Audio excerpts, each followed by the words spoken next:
Padayon karon nga nanuktok sa mga adunay malumong kasing-kasing ang lokal nga pagabanan sa Jose Mad Santos, Davao Occidental alang sa mga nabiktima sa kusog nga linog ug baha. Sa pakiginabi sa DXDC Remin Davao kang Mayor Jason John Joyce, nagkinahanglan sa tabang sa pagkaon, solar light ug uban pang panginahanglan ang katawan sa lungsod.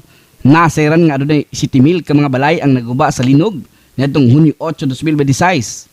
Apan nadugangan sa pagbaha nitong Hulyo 10, 2026, busa nakadugang sa problema sa komunidad.